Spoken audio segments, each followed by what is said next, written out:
It's the Chronicles of a Gooner, and we are live.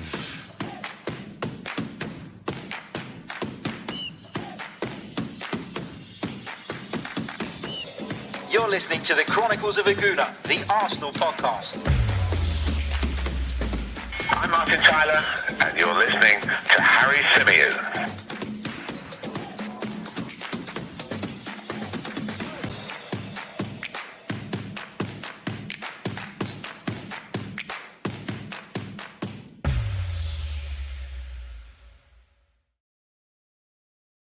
Hello and welcome back to another live edition of the Chronicles of a Gooner, the Arsenal podcast, brought to you by 90min.com. As ever, I'm your host, Harry Symeou, and I'm delighted to be joined by a very, very special guest. He's one of my podcasting heroes all the way from across the pond, Elliott, the Yankee gunner, the head honcho at the Arsenal Vision podcast. Welcome back to the show.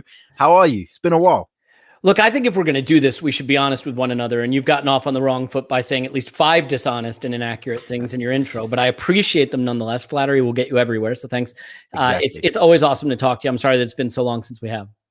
No, don't worry. I know what it's like. It's been a really weird time the last 18 months, hasn't it? And, we're just trying to crack on with stuff, trying to get on with things and keep going through a really, really difficult period. But things are hopefully, slowly at least, returning back to normal.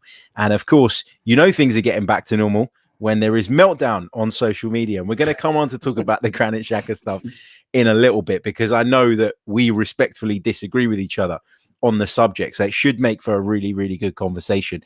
But let's start off with the news that broke earlier today, which was reported by Chris Wheatley of Football.London about Arsenal and their approach for James Maddison. Now, it said that Arsenal have proposed a player plus cash deal to try and entice Leicester City into parting ways with the attacking midfielder. First of all, Elliott, what are your thoughts on James Maddison? Is he somebody that you would welcome to the club? So I think the problem, and I've said this in other places, so apologies if people have heard me say this before, is that we tend to, Harry, create these binaries of he's amazing or he's crap. And obviously players land on a spectrum and deals land on a spectrum based on the cost for that player. I think James Maddison is a very, very good Premier League player. He is in the middle of his prime, playing for a good team. So I think it is fair to say that what he's doing at Leicester, if he were to come to Arsenal, is roughly what we could expect him to do at Arsenal, which would be some very good things, some good ball progression, some quickening of the pace of play. I do think if the prices quoted are accurate, and you look at a guy whose underlying metrics say he's roughly a 4 or 5 goal a season, 6 or 7 assist a season guy, that at 70 million or whatever it might be, I'm not sure he's that. And again, mid-prime coming from Leicester, I don't think we should expect improvement. I think we should say that if we're going to buy him, that's what we should be expecting to get. So very good player. If we get him, there's certain deals that I don't love, but it doesn't mean I'm sad if we do them, right? So for example, I don't know that I love the idea of buying Maddison for that price right now with this project, but I'd be very happy to watch Maddison play for Arsenal. So, if I were director of football, I mean, obviously worst case scenario, I wouldn't do this deal, but as a fan, I would certainly have a lot of fun rooting for him. Do you think as fans, we get into this place where we care too much almost about the finances of the football club, and maybe it is our football club in the sense that we are the fans and the supporters, but it's the Cronkies' football club. Yeah. So if they go and spend money and they spend a little bit too much money and they dig too deep into their pockets, it's not really our problem, is it? Do you think that as fans, we put too much weight on value when actually for us, it doesn't really make a difference, does it? Well, sadly, I mean, the fact is, Harry, like everyone can fan the way they want, right? You can fan like Tim Stillman on our podcast and go to every single game home and away. You can be someone who only watches the big games. You can be someone who watches every game but doesn't do social media. You can be someone who soaks it all up. I mean, every way of being a fan is totally your choice. My way, I like to really get in the weeds on the squad building stuff. I think it's interesting. I think the puzzle pieces of how do we get Arsenal with our budget and our fiscal realities back to being a title contender is a really fun and interesting conversation. I also realize I have no influence over it. So it's just me talking, right? I think some people get really upset about that. It's not your money. Why do you care? Well, I care because that's a fun way for me to think about Arsenal, because what I realize is we've been 8th the last 2 seasons. We're now 5 seasons outside of the Champions League and over 20 seasons, coming up, 17 seasons without a title. So for me, the question becomes, how did we get here? And I think a big way we got here, Harry, is by not making sound, sensible choices in the way we buy and especially the way we sell. So I like to look at that piece because I think that piece is absolutely inextricably tied to whether we'll get back to where we want to go. But to any fan who says, I just want to see fun players pull on the shirt and root for them, I would never say that's the wrong way to do it. I just hope people would also allow that if I like to get in the weeds on that stuff, and I think it's important, that, I'm given the space to enjoy the club the way I like to. Yeah, for sure. I mean, I'm certainly guilty of that. I look at deals and I go, I don't think that really represents good value for the football club. And I get told that a lot in the comments, what are you, an accountant or a football fan? Yeah, exactly. And but I do, unlike you, I do get bogged down in that. I do find that side of the game fascinating. And I look at some of the kind of clubs around Europe and how they operate. And that's a model of a club that I really admire is Brentford, for example, who have just come into the Premier League. And you're going to see that up close now, in the top flight with the way they've gone about their recruitment, the way they identify players.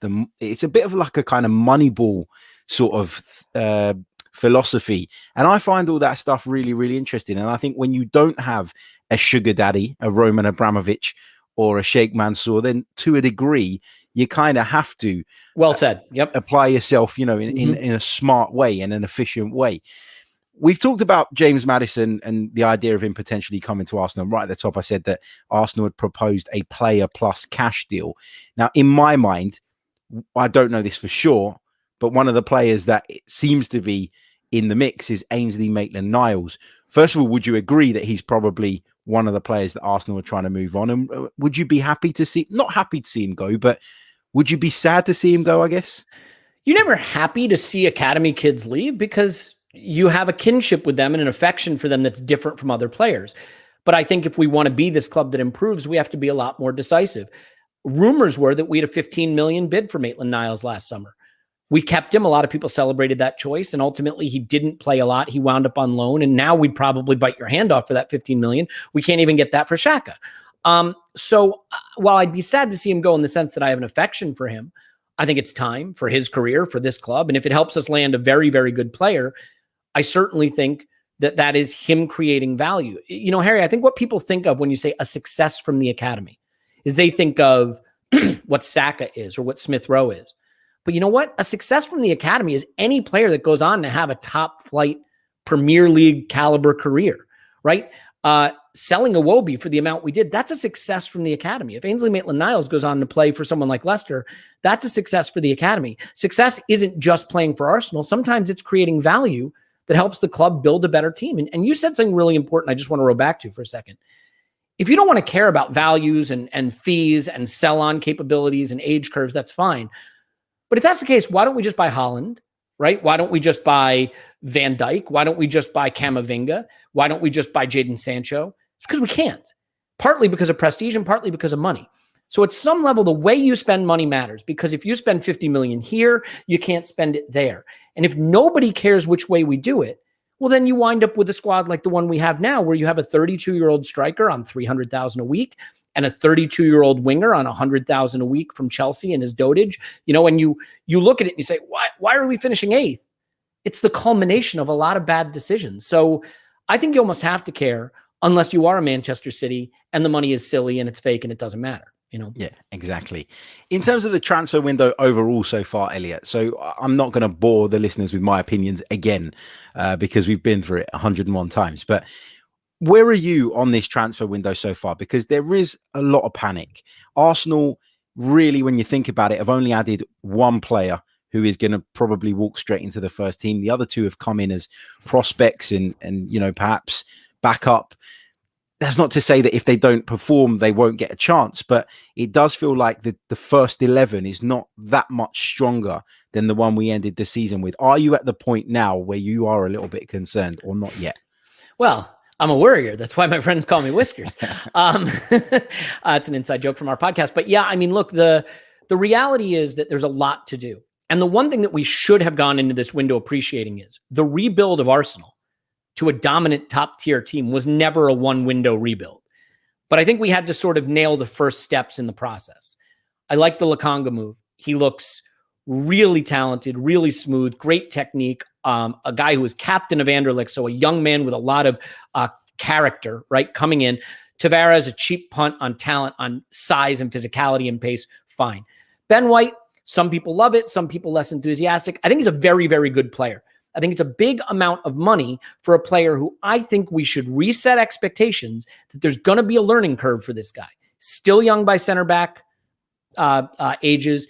He has one Premier League season under his belt where he didn't really play in a back four and was allowed to go hunt and tackle and intercept. Now he's going to have to readjust his thinking a little bit, but still a good player to add. And it's clear that we're looking to go more homegrown. I think the issue is that a lot of us felt that where this rebuild really had to start was in midfield, that we had Thomas Partey and then, you know, a lot of mix and match pieces that didn't really add up to the right caliber midfield. And I think we felt we were going to get to freshen it by moving on from Xhaka, Lokonga one for the future, maybe even a Partey replacement down the line. I still think we're in a situation, especially with Partey's injury now, where for us to take a step forward, a significant step forward, I look at that midfield and I'm just not convinced it's good enough. I think based on the way we finished last season, we can still finish top 6 with what we have. I don't think we were ever an 8th place team last season if you ignore that horrific start to the season. But I think if we want to genuinely try to displace 4 very elite teams in the top 4, any one of them, then I think it starts by strengthening the midfield. And I don't think we've done enough of that yet. That's the perfect segue onto the big talking point, because this episode basically came about from us debating something on Twitter with regards to Granit Xhaka. And it was when we first kind of got an indication that Arsenal were looking to extend his contract. Now, reports have come out at the time of recording, maybe an hour or so ago, kind of confirming that. Chris Wheatley, again, saying that Granit Xhaka has signed that deal, and it's a new 4-year deal that will see him get a pay rise, but also it's basically an extension onto the 2 years that he already had left. So I guess I want to get your feelings on it. I want to get why you are against it, because I know you are against it. And then I guess I want to have a little bit of a discussion about it, because I don't think it's the worst move in the world. And I don't think it can be compared necessarily to some of the other big mistakes we've made in the past. And there are reasons that I think that, but get your take on it first, and I'm sure we'll get into it. Sure. And I just want to be clear, right? None of the mistakes in isolation kill you. But when you aggregate them and you look at the squad and you say, why is this squad so difficult to reshape? Why are we struggling? It's an aggregate of all the mistakes, right? I was against the Aubameyang re-signing. I was against the Willian signing, the Cedric signing. I'm against the Xhaka signing. And by the way, I've gotten a lot wrong. Okay. I'm not just trying to list things I think I got right, even if you disagree with them. I'm saying when you aggregate those, then you look at the squad and it feels unwieldy and hard to shape into the right place. I do want to just speak for all the people who maybe just feel a little frustrated out of boredom. Harry, there is a part of me that will admit, if I set the intellectual side aside, I was just really excited to refresh. You know, Granit Xhaka has been better than people give him credit for. I don't think he's great. I think some people go too far with how good they say he is, but there's certainly people that go the other direction. I was just ready for something new. I was ready for Thomas Partey and, Bruno Guimaraes, or, Thomas Partey and I guess maybe Neves, or, whatever it was going to be. I was excited for something new. And I think there's just a frustration that we're going to see the same thing again, which a lot of people are they feel it's stale. There's some stasis. They're ready to refresh. But this is the critical point for me, Harry, that Granit Xhaka is a good player. Having him in our team is not a bad thing. But we have him under contract, or had him under contract, until he was turning 31. Okay, now I'm going to speak about the age he will be right after his contract, right? Because he turns 29 in September. So we'd have him under contract till he's basically 31. We could have kept him through that contract, had him till he's reaching that age where you say, all right, now at this point, the guy's been here 7-8 years and he's getting into his 30s. Let's move on from it. But instead, we've now opted to keep him till he's turning 33. And realistically, we should expect he's going to be here till that contract runs out. And we have seen, even just as recently as January, having to pay people to leave. Kolasinac ain't going anywhere. You know why? Because no one can take on that wage. And I see a lot of people saying, well, this protects his value. And I want to be clear. Sometimes you add years to protect value. But if you can't sell a 29-year-old Xhaka on $100,000 a week wage for 2 more years, how are you going to sell a 30-year-old Xhaka on more money for extra years? What you have to realize about the buying club. So Harry, let me give you an example just with you, right? Let's say I give you a contract and I say I will pay you £10 million for the next 3 years. I'd say thank you very much. Certainly wouldn't be doing the YouTube shows anymore. We'd be exactly on the beach in Ibiza somewhere. But so I say, I'm going to give you 10 million for the next 3 years. And someone else says they want to hire you away and they'll give you 5 million for the next 2 years. Are you going to go? No, because you'd be giving up 20 million pounds to make that move. In order to buy Xhaka, you don't have to just give us, Arsenal, a good fee. You have to offer Xhaka something better economically than we're giving him. So by extending him to 2024 on bigger wages, it's only harder for someone to come buy him. They've got to offer him more of an economic benefit than we're giving him. So in this case, it doesn't protect his value because I don't know where that club's going to be unless it's a Premier League club. I guess I would just say we didn't have to do this. We could have kept Xhaka. He's got 2 years left on his deal. If next summer we want to sell him, okay, maybe then we take the reduced fee, but we got an extra year of service from him and now he's turning 30. Great. And the last point, Harry, and then I promise I'll shut up. If we wanted to do this, the window's all jammed up right now, right? There's no movement. There's no incomings and outgoings, very slow. Wait 3 weeks. See if the window lubricates. See if suddenly there's a central midfielder whose price drops and we love him and Roma comes back to the table because they feel they need him and something moves. Or in September, if he's still here and you feel for some reason he has to have a longer, better deal, give it to him. I'd be against it, but do it then. But the need to do this now for a guy that we had under contract on reasonable wages for 2 more years, when you add it all up, it feels avoidable and unnecessary. And so I struggle to see why we had to do it. See, I'm of the opposite view here, but I do know that. I do think that you make Hit me. a lot Let me of know. no, I do think that you make a lot of really good points. And I do agree with the timing of it. I think that is strange to me. I think if this happened in a month's time when the transfer window was shut, I think that I would understand it a little bit more. But I guess for me, and the way I look at it is this, I think looking at that Arsenal team last season, I didn't think that Granit Xhaka was anywhere near being our biggest issue. I thought we had a number of issues within the squad. At times, Granit Xhaka made mistakes. Granit Xhaka has always made mistakes throughout his career, but as has everybody else. Pierre-Emerick Aubameyang missed chances. Rob Holding made mistakes in defense. Bernd Leno made goalkeeping errors. You're going to get that in football, right? And I think for us, what's happened is because he's not performed for many seasons prior to Mikel Arteta arriving, there is a preconception about Granit Xhaka that simply isn't fair anymore, in my view. You look at what he contributed last season, and I would make the case that he was Arsenal's best midfield player because of how often he was available, the things that he brought to the team, and probably more importantly than that, the way we looked when he wasn't in the team and the way we looked when he was stuck out at left back to cover for Kieran Tierney. So for me, I guess the club have probably looked at this and gone, we've looked around the market. We've looked at what we're going to have to pay to bring in somebody else. And we're talking about 35 to 40 million pounds. Now, Ruben Neves is somebody that's been talked about a lot. And I talked about him a lot as being someone that I think actually probably fit the bill in terms of what Arteta demands from that position. But the issue for me is, and the issue I could never get away from was, he's probably a slight upgrade on Granit Xhaka, but is he worth 3 times the money that we were going to bring in for Granit Xhaka? And I just think what Arsenal have done here is they've gone, well, it's better value for us to sign up Granit Xhaka and spend that money in positions where we're in greater need. Now, I agree with you that the contract, it does seem a little bit long. It does seem a little bit excessive. But equally, you have to do something to persuade the player if you want to keep him. And Mikel Arteta clearly does. He's put a lot of faith in him, as have many managers in the past. But I think here, this is the first time that we're seeing Granit Xhaka perform to a decent level in an Arsenal shirt. And so if this was a year ago or 18 months ago, I'd be a lot more against it. But right now, I just think that he can do a job. And I think there are other areas that need addressing first. And that's kind of where I kind of take it from. But so the funny thing is, Harry, like I can be reasonable, all evidence to the contrary. Like I do think that Granit Xhaka is a player that if you believe we are better with him in the team this season and we need him to be in the team this season, I'm not going to shout at you that you're wrong. I was ready for a change, but I mean, reasonable people can disagree. I just say, well, he's under contract for 2 years, so just keep him. Just keep him. And I think if we're going to set the precedent where we say to 29-year-old players, hey, we're just going to lengthen your contract and put you on better wages into your mid-30s, that has a knock-on effect, right? When you give Ozil $300,000, when Oba's renewing his contract, you have to give him $300,000, right?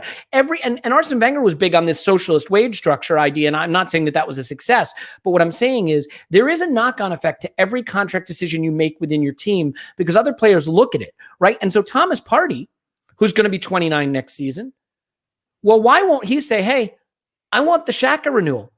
Add 2 more years. Give me 20,000 more a week. It's my turn now, right? I think you have to look at how you set precedent.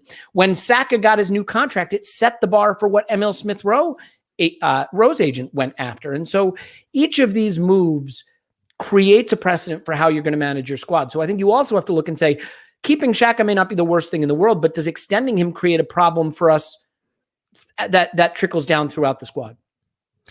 I think that going back to that point that you made about the kind of structure that Wenger had in place and the structure that, we've seen them lot down the road. Tottenham have been quite sort of strict in terms of the structure they have in terms of wages and player salaries. And I think there comes a point where you kind of have to let that go a little bit, because what happens is you end up in really, really difficult situations with players and you sometimes cut your nose off to spite your face.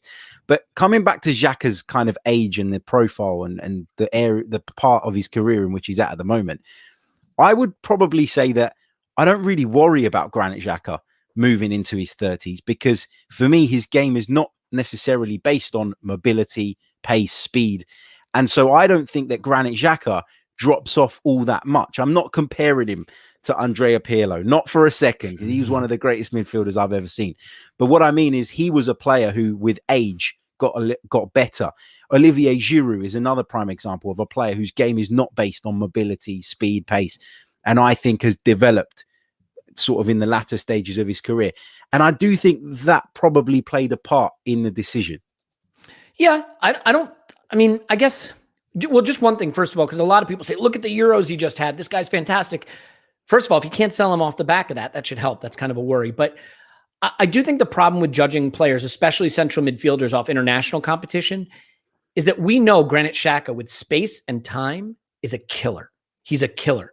The biggest, I think, drawback with Xhaka that people would point to who aren't huge fans is that when he doesn't have space and time, he becomes very limited and exposed, right? He has the turning radius of a battleship. He doesn't receive on the half turn particularly well. He has to get onto a stronger foot to release it.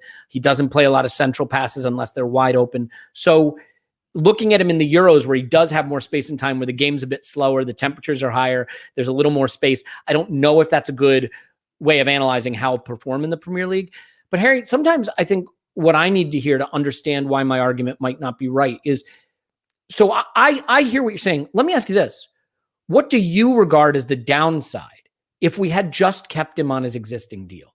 Because I guess what I'm saying is, I don't see the need to do this. No one's given me a really good argument for why we had to do this, especially now. Wait till September. But what would your argument be for the downside of just letting him play on the deal he had?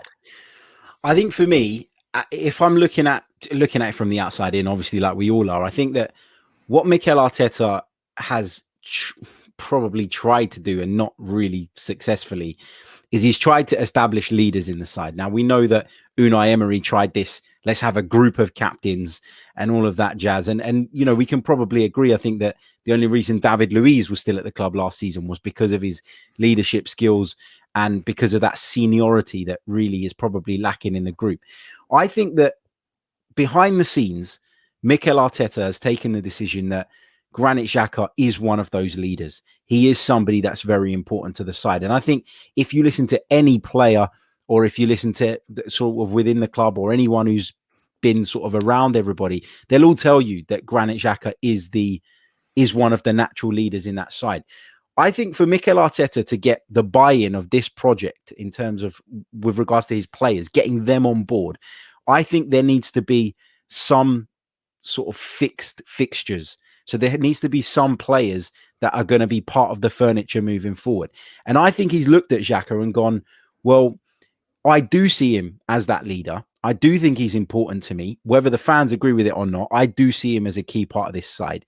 And what he wanted to avoid, and maybe what the club wanted to avoid, was going into the situation where he plays this season and then we're in that kind of limbo again. Just like we are with Alexander Lacazette, where every other conversation about him is it time to cash in on him? Is it time to not? And I think he's looking for stability. And he's not just a stable figure in terms of what he brings in the dressing room. He's a stable figure in the fact that he is available. I'll probably cursed him now, touch wood, but he's available every single week. And I think he is somebody that Mikel Arteta values in that sense, probably more from a leadership point of view than anything else. I don't think he looks at him and goes, he's the best midfielder in the world. I just think he thinks he is someone who is very important. And having looked at what it's going to cost to upgrade on him, because there's no point in spending 35, 40 million pounds unless you're going to upgrade. He's taken the decision that for now, let's keep hold of him. Let's nail down the spine of our side, and then we can build around it. That's kind of my take. Yeah, and again, there's some things in that analysis I absolutely think are spot on. There's some things that I'd maybe disagree with, but there's nothing in that analysis that for me changes my conclusion that you can get all of the things you just mentioned by keeping him on the 2-year remaining deal he had. That he can still be a leader. That, I mean, 2 years is an eternity in football, especially when you're approaching your 30s. And we were theoretically willing to sell him if the right bid came in this. I mean, would you agree, Harry, that had we gotten the right bid, we would have sold him this summer? Yeah, I think we would have. I think we would have. So if we were prepared to sell him for the right bid this summer, that at least suggests that we were okay charting a path forward without him, with someone new. So the idea that we went from that to now needing him to be here 4 more years when we didn't have to make that decision now. And here's the irony, right? Let's say we even waited till next summer and he had a great season again. And we say, you know what, this guy's aging fine. We actually really like him. We want to add years onto his deal. There aren't going to be a lot of people banging on his door when he's 30 next summer to give him a bigger deal if they weren't banging on his door at 29. So I think even if we had to do this, and I don't think we did, we could have kicked the can down the road a bit and given ourselves more optionality. I think what this club is so bad at is optionality. We really tie ourselves to some decisions that hamstring us going forward when we don't have to make them, whether it's putting aging players on longer contracts or, letting situations get out of our control. And so I don't know. I mean, too often this conversation breaks down to he's good and we should keep him, or he's bad and we should get rid of him. When in fact, the real question is, why did we have to extend him? And for me, and again, it's not a disrespect to the arguments you've made, I don't see a compelling need to have done this. And that for me, and again, what are we trying to do right now, Harry, right? We're trying to evaluate Edu and Arteta's Arsenal. We know how Raul's Arsenal worked, not so great. Ivan Gazidis, we have our opinions about that. Arsene Wenger may have made some mistakes in his final few seasons. Now we're trying to see, will Edu and Arteta chart a different course to smarter decisions that lifts us out of where we are? And so, of course, we're going to scrutinize every decision really closely. We're searching for answers. And this is a decision to me that I just regard as feeling like the move of an inexperienced group that could have certainly given themselves more time and sat on this a little longer. I just don't think they had to do it. Yeah, and look, I said it right at the top. I do agree that I probably think the timing is a little bit strange, but equally, from the player's perspective, you want to, if you're going to commit your future to the club, if you're saying that you're not going to go and you want to stay, and I know people will say, but he's under contract at Arsenal, he can't go anywhere unless we want him to, but you want your players to be fully engaged in what it is that you're trying to do. And I think by giving him the extension and giving him the pay rise, I'm not even saying that he deserves the pay rise, but I think what you're doing is you are almost saying to him, I'm putting my trust in you. I want you to feel loved. I want you to feel like part of the project. And actually, it's probably still a lot more cost effective than going and spending 35 to 40 million pounds on a player that you can't guarantee is going to bring you any more to the side than Granit Xhaka. Can I ask you a question about that? Yeah, just real quick, 2 things, because I find this fascinating. One is, I sort of feel like there's a tension between saying he's this leader, he's this role model, and that's a big reason we're keeping him around. But if we don't pay him more, he won't want to play out the contract we've given him. Like, and I get those things are separate to some extent, but I feel like this whole idea of he's a good leader who we can trust and rely on, but if we don't give him more money, he won't play out his contract happily. Okay, but here's the other thing. I don't see Granit Xhaka as a guy who's going to be happy sitting on the bench 20, 30 games a season. Do you? Because where I start to worry is this leader. We've seen him have some tantrums before. He's an emotional guy. How will this leader react when he's 32 and has 2 years left on his deal? He's turning 32. And we've bought a guy to be the new number one. And in his 32-year-old season, he's starting 5 games. Or his 33-year-old season, when we still have him on 130, 140 grand a week, he's starting 4 or 5 games. I think this leadership thing can get sideways on you pretty quick. If he's going to be an ever-present this season, that we know. But will he be next season? Will we go out and buy that central midfielder? Or will someone ascend like an Aziz or a Lakanga to take his place? And then what do you get from this leader, Harry, when he's 32 and he's really marginalized? Will he still be a leader, or do you see a guy then whose emotional qualities and character may actually become a distraction? Possibly, but I don't buy into this thing that Granit Xhaka's character is a problem. I really don't. And I know... But he's fiery, right? He's a fiery guy. He is fiery, but I think as fans, we've got to be mature enough to understand that. And we've got to, we've got to just get on with it. I think probably the last time you were on was after that incident, actually, against Crystal Palace, where he kind of lost his rag and stuff. Going back to kind of the point about why we needed to give him more money. Well, I mean, if I were Granit Xhaka, I honestly would not want to play for this football club. I wouldn't, because if I were Granit Xhaka, grew up in Switzerland, I've got no affiliation to Arsenal Football Club whatsoever. I've come to the club. Okay, I haven't always performed, but I still think the level of abuse that he receives is ridiculous. Can you imagine how it must make you feel that even when you play well, there are people that still don't want to give you credit and are still sitting in the wings, kind of waiting for you to slip up so that they can make their point again about you not being good enough? I think the fiery thing, I think, is a good thing. I think when footballers can channel that in the right way, it is a really useful thing. I think back to kind of like Wayne Rooney, who I really disliked, Manchester United player, but he was fiery and he used it in the right way. And then you compare that to someone like Matteo Guendouzi, who uses it in the wrong way, and then it becomes a bit of an issue. But to bounce back from what he bounced back from, still get his head down and actually perform better than he's ever performed before, for me, tells me that his character is right, that his head is in the right place, and that he is incredibly strong mentally to be able to block all that out and get on with it. And I think we need to not get so bogged down in kind of reactions that happen during games or just after games. I mean, look at some of the fan channels, the way some of those people react after a game. They don't react like that the next day. It's the heat of the kind of moment. And when it's them, it's completely excused. And when it's a player who's actually lived and breathed it and been involved in it, we're very quick to say, well, you can't act like that. And that's where I kind of struggle with that side of things. I don't really have an issue with Granit Xhaka being fiery, and I don't think he would be a negative presence in the dressing room, even if he wasn't regularly in the side. And look, at that point, if he wants to go and someone comes in and says, here's £5-6 million for him, and he wants to go, there's no reason why the club can't let that happen. So I don't know. I don't think it ties us down as much as maybe we're worrying about. I don't know. Yeah, by the way, I'm not saying he has bad character. I mean, I think we could have another good long debate about how players handle the criticism of the crowds and how players handle being booed and how players handle the real pressure, immense pressure that comes with performing in front of millions of people who are quick to make judgments every 7 days, or in some cases every 3 or 4 days.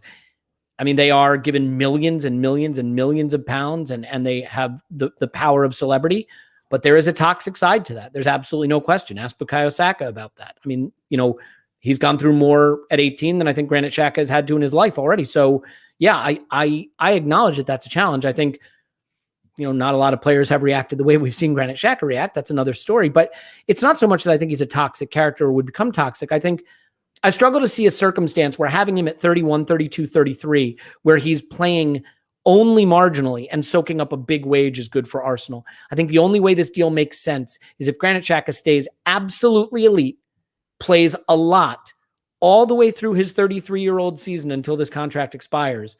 Outside of that, I think we're going to look back on it and say it was a mistake we didn't have to make. I think we've covered it. I mean, I on Twitter, I rant because I like to vent. And I know that bothers some people, like, oh, don't be so negative, don't overreact. Like, what is Twitter if not a place to just throw your ideas out there, see how they get received, vent a little bit. We all need a place like that. But I think in the cold light of day, this just feels like a deal we didn't have to do for a player who, if we want to keep him, we just could have kept him. But I've sort of said my piece. I don't think Shaq is terrible. I think that angle has been overplayed. I also think just as a fan, I was ready to refresh. I was looking forward to something new this season. I think a lot of us are feeling a little run down by what Arsenal has been the last few seasons. So something a little fresh and new would have been fun for me. I was like that as well, in the sense of I'd kind of got it in my head that he was going, and I'd started to look at other options and thought, maybe it is a good thing. And I've said it before. I think you could have certainly said that his Arsenal career had come to its end and it was the right time to part ways because of all those things we've spoken about that have gone on in the past. So I do get that as well. Just final thing I kind of want to throw at you and see what your thought is on this is Mikel Arteta has obviously been key in this decision, right? He obviously likes the player, wants to keep him, sees him as part of the team moving forward. Why is it that when the club can take a bigger risk, i.e. giving him £50 million to go and spend on Ben White, is that not met with kind of, a little bit of worry and concern? But this is, I mean, it is met that way, John. It should be, but there's a lot of people that have kind of said, well, Ben White is of a certain profile and I think he will take us forward. Now, we are buying in Ben White. We're buying potential because let's be honest, right now, he's not an elite centre-half. He's not the best centre-half in England. He was not even in the England side. A lot of people have made a big thing about him going to the Euros. He was called up as an emergency replacement and didn't get on the pitch. So we're buying potential here. So there is a risk of that not working out as well. It's just for me. Well, wait, Harry. When have we ever paid a lot for a center back with potential that didn't work out? I mean, that's right. So it's just ironic, right? Like everybody's still getting over that. And here we are sort of doing that just in a different way. Yeah, for sure. I just find it strange how, there are some decisions that you've either got to back the manager or not. From the club's perspective, as fans, we are entitled to disagree with certain things that Mikel Arteta does. Like, you can back him, but still disagree with individual decisions that he makes. But I think from the club's perspective, if Mikel Arteta has gone and knocked on your door and said, I want Ben White, I need £50 million to go get him, and you've backed him and done that, then you can't say when he says, I want you to give Granit Xhaka a new deal and extend his stay, no, actually, we don't want to do that. Do you see what I mean? I sort of disagree only in this sense. And this is a big part of the analysis for me too. Let's set aside whether you love or hate Mikel Arteta. Mikel Arteta clearly knows football, knows how to coach football. Is he doing it at an elite level yet? That's a debate we can certainly have. We hired a first-time manager, a guy who had never been in charge of any club before ever, to be the head coach, the first team coach at a very big club. Say whatever you want about where we are right now. It's a very big club. What you'd ideally like in that situation is a strong, robust structure above him to create a supportive, mentoring environment so he can focus on coaching as he learns all the other complexities of being at a big club. The transfer market is a whole other animal. He got some experience coaching at City, but he did not get experience operating in the market, and especially at City, where mistakes don't hurt you, where you can freeze out Leroy Sané and it doesn't matter, right? Where you can buy a guy for $50 million one summer, and if he's no good, buy another for $60 million the next summer. So whatever he learned under Pep as a coach, he has no experience operating in the market. And what do? We give him half of a weird season with the COVID stoppage. We make him manager. We get rid of the experienced guy, Raul, who was a grifter. So I'm glad we did that. We got a guy who's pretty similarly inexperienced in the European market in Edu, who seems almost figurehead-like. And then a guy above them in Vinay, who's an accountant, who's young, who's also similarly inexperienced. So we are saying, let's trust Mikel Arteta. Well, it's a lot to trust Mikel Arteta just to be the coach. I'm open to that. But trusting Mikel Arteta to manage the entire rebuild of a giant club in distress with no experience whatsoever, I think it's unfair to Mikel. I really have sympathy for him, because I think if he had been brought in to a really robust, strong director of football style structure that could mentor him, I think that'd be really interesting. You look at Stuttgart, where Sven Mislintat is the director of football, sporting director, and he's got a young coach, Pellegrino, I think Pellegrosso, who doesn't have a lot of coaching experience, and he's mentoring him. There's a really clear hierarchy and structure there. We don't have that, and I think that's a big worry, because even if Mikel is uniquely brilliant at this, he's going to make some big mistakes because it's a steep learning curve. Yeah. And when you're sitting 8th, there's not a lot of room for us to make those kind of big mistakes. Yeah, no, I agree. And I guess the flip side to that is that we've seen environments before where coaches have gone in with an ideology and a kind of plan to move forward, and it's been blocked by somebody upstairs. And I think there are positives and negatives to both sides, but that's fair. I think nowadays more so than ever, you do need that structure, because, the great Arsene Wenger, a man of plenty of experience, and he couldn't manage the whole football club at the end of it. And, if he can't do it, then really what chance does Mikel have of not making mistakes?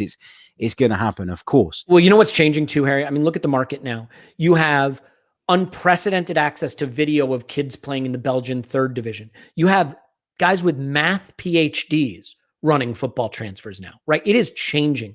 Clubs are getting smarter. They're finding inefficiencies. They are adopting analytics in new ways. And the days of a football man, sending his scout out to have lunch with a player and then shaking his hand and inviting him to the club, and suddenly they go on to win titles together. It's not that can't happen. It's just getting harder. So you need quants, you need math majors, you need video scouts, you need analytics conversant people. You need a whole army of experts. And to be fair to Edu and Arteta, they got rid of some of the scouts. They're reshaping that department. They are trying to bring in, I think, some modern type ideas behind the scenes. And I think that's really encouraging. But the idea that any one man, let alone a man who is brand new at it, can thrive in this current market with the complexities of COVID and emerging analytics and the proliferation of video scouting remotely, it's a huge ask. And it's not about confidence or lack of confidence. It's about qualifications, Yeah. No, I agree. Completely agree. Right. Let's just quickly remind you guys that this podcast is brought to you by manscaped.com. So for all your male grooming needs, check them out. Check out the Lawnmower 4.0. I'm sure Elliott will tell you how brilliant it is. I've heard him waxing lyrical about it. Excellent, isn't it? The battery just lasts forever. Yeah, it does. I mean, you throw it in the shower and you just use it and it never runs out. The thing's crazy. I love it. I mean, I really do love it. Mm-hmm. Yeah, me too. Not going to lie. That was a bit of a weird route for the conversation to go down. But anyway, this show is sponsored by manscaped.com. Enter our discount code on their website, which is 90min20, and you'll receive 20% off of your order, as well as free shipping. Get your questions in the live chat box. We're going to do around about 10 minutes of Q&A. So get them in, put a little Q at the beginning, makes it easier for me to pick them out amongst the chaos in the chat box. And I can see there are over 500 of you watching us right now live across the multiple platforms. So please do drop us a like. It really, really does help the YouTube channel. Subscribe if you're new. That helps as well. And if you fancy going one extra and becoming a member, you can do so by clicking the link in the description. Right, let's pick one out here. Elliott, Dipak is asking what you do as a day job. You don't have to answer this if you don't want to. No, that's fine. Go on, because I'm curious as well. Because you seem to know everything about everything. So I'm curious to know what you do outside of talking Arsenal. I just read other people's stuff and then repeat it and hope it sounds good coming out of my mouth. No, well, so I used to be an attorney. I gave that up a long time ago. And basically, I tried to make it as a singer at one point. That didn't work out. I hosted TV shows for a little bit. And if you want to look up my Tosh.0 episode, you can see that. My voice was actually featured in the motion picture Up by Pixar because of my screw up on live TV once. So it is immortalized there. But actually, I have basically a sales and marketing company that I started a long time ago. And it has to do with television shopping. If you probably know what QVC is in the UK, and we have that here. So I've been working with them for a long time, appeared on the air doing that. So if you can picture me sort of like holding up a product and pointing to it saying, order now, you can get it on 5 payments. You know, that's literally what I used to do. But thankfully now kind of moving on and the one nice thing about working from home and having that flexibility is that it gives me a lot more time to devote to the podcast and to studying up about Arsenal, sharpening up the opinions and ranting and raving on Twitter. And so I do feel very fortunate because I have been able to shift a lot of my focus to that. And it's something that I love. And, I do think, Harry, like, it's funny, right? You hear so much about how social media is toxic and the comments section is toxic and people are terrible. And yet when I come on shows like yours, when we do our podcast or we, create, conversation, whether it's on Twitter or our Discord or the comment section, when we do live streams, overwhelmingly, it's really smart people with a lot of really positive, good things to add, even if they disagree. So I don't know what it is, but I feel really fortunate because I think while there's always going to be some people who are toxic, by and large, I think the community of people that engage with us are really special. Yeah, no, and I agree. And I'm guilty of sometimes letting the toxic stuff take over and kind of overlooking all the good stuff, which shouldn't happen. Don't do it. But no, you're an ex-attorney. No wonder I can't beat you in an argument. There you go. Well, ex-attorney for a reason. Just going back to the Manscaped thing, Steve Stone says the battery lasts a long time for me as it has very little work to do. Well, there you go. Congratulations. Right, let's take a couple more questions. This one comes from Christian, who says, don't you guys think Arsene Wenger could be that mentor at the club? Now, me personally, I wouldn't be against the idea of Arsene coming back in some capacity, not as a manager, but as some kind of man upstairs who we know has the interests of the football team at the heart of everything he does. Now, a lot of people would disagree with that because some people would tell you that he's the reason why we are where we are now. But what's your take on this, Elliott? Because I'd be interested to know. So my take is essentially, my preference would actually be for a really strong, really experienced director of football to come in, right? Someone like what Dortmund have in Zorc, someone like Amanci, someone like that. And I don't know if those are the right names. I'm just giving you an example. The problem with Arsene Wenger is it's a question of whether he is prepared to operate in that kind of a role, right? I mean, it's down to each person. And, you look at Alex Ferguson being involved in United hasn't really particularly helped them much from what I can see. And I sometimes wonder that those legends can just cast a long shadow rather than being able to mentor. I mean, Mikel Arteta played for Arsene Wenger. I think that can be really tricky. The other question is, Arsene Wenger was a manager in the era before this, before scouting changed and squad building changed and more of the money came in and analytics came in. And so the question is, how much has he kept up with that? I think Arsene Wenger is a brilliant football mind.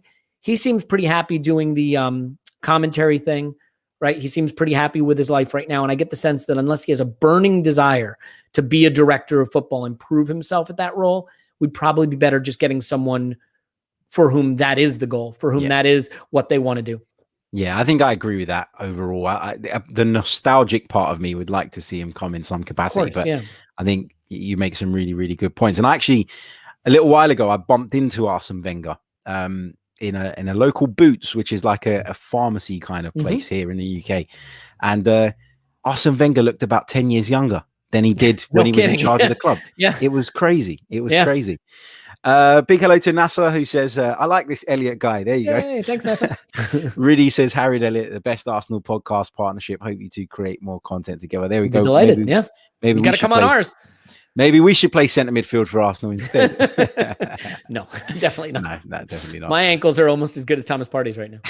My knee is about as good as it's not very good at someone all. with a bad knee. Yeah. Exactly. Who was that guy for Spurs? Ledley King. Ledley King. The most overrated defender of all time. Oh, but if he played more, but he didn't. So we don't know.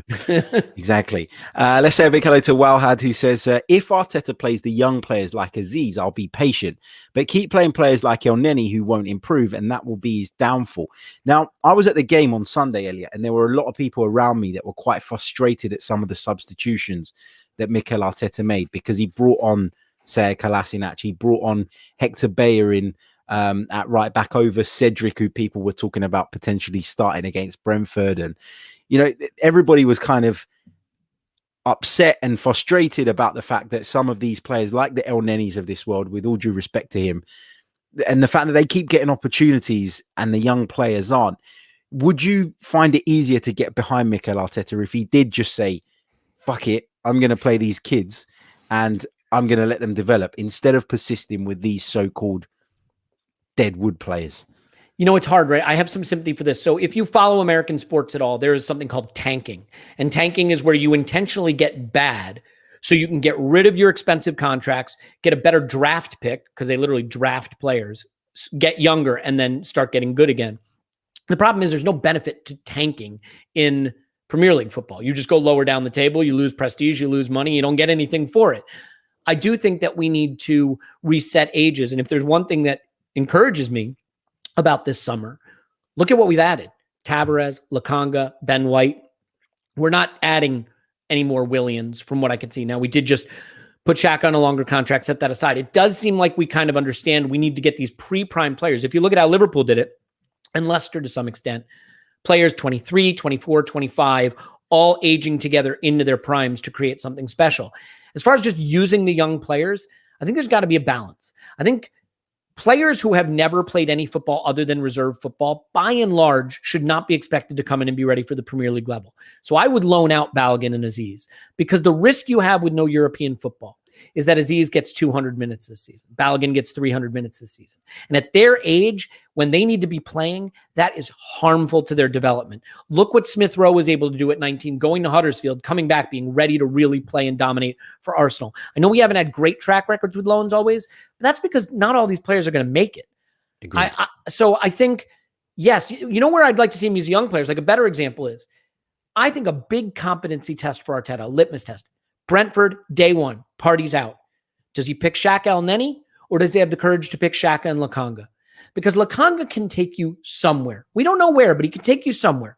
Elneny can't. It's not that I hate Elneny, he's the worst player ever. The Xhaka Elneny midfield isn't taking us anywhere. But if Lakanga is good, if we do see a progression from him, that could take you somewhere in the absence of Thomas Partey. So I think that, in terms of using the young players, that's the kind of litmus test that'll be interesting. Another litmus test that'll be interesting for me, Harry, is Martinelli. He's got to get 1,500 minutes or more this season. He can't be marginalized. He is a player whose output and underlying metrics in limited time are outstanding. We don't have a true left winger, and it looks like we're running right back into a Lacazette central, Oba left kind of situation again. When Martinelli is back, I think Arteta has to try to find ways to give him more time on the left, move Oba central, or if he has to start Lacazette, so be it. But those would be two really interesting positional battles I'll be looking at. Will he give Lakanga his chance over Elneny, and will he give Martinelli his chance rather than playing Aubameyang on the left? Yeah, I agree, especially with the Martinelli point. I think Martinelli gave an interview to ESPN Brazil a few days ago, actually, as well, where he talked about the fact that the recovery and the kind of comeback from that injury was very cautious, and that was always the plan. So I think that kind of killed the whole Mikel Arteta doesn't like Gabriel Martinelli rumor that people had decided to create themselves. But right, guys, we're going to leave it there. It's been brilliant. Elliott, thank you so much. But please tell everybody where they can find your podcast, how they can get in touch, how they can get involved, because it is, and I'm not just saying this because you're on here, it is my favorite, obviously, outside of my own other. Well, yours is the best. It is my favorite Arsenal podcast. Forever in your shadow, Harry. Look, I would say this. I thank anybody for listening to me. I am the worst part of our podcast. So if you like really good opinions, Clive, Tim, Paul, Scott, it is a great crew. It is a great community. It's the Arsenal Vision podcast. You can find it on Twitter at Arsenal V Podcast. You can find it on Instagram. You can find it on Facebook. But most importantly, you can just find it on whatever podcast app you listen to. You can go to our website, check out more to learn more about it, arsenalvisionpodcast.com.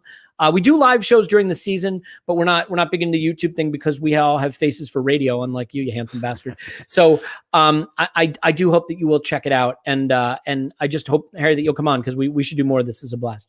Yeah, I'd love to. Anytime, I'd love to do it. Just let me know.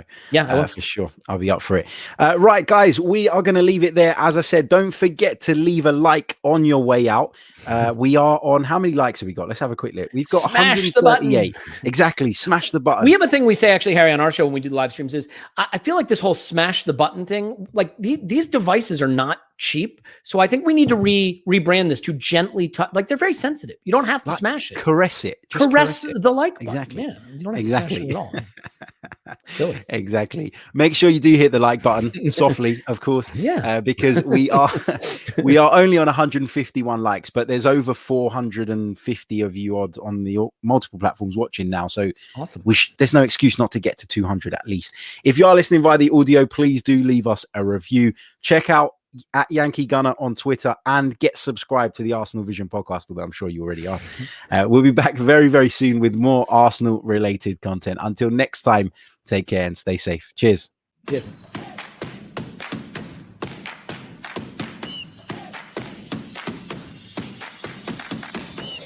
You're listening to the Chronicles of a Gooner, the Arsenal podcast. I'm Martin Tyler, and you're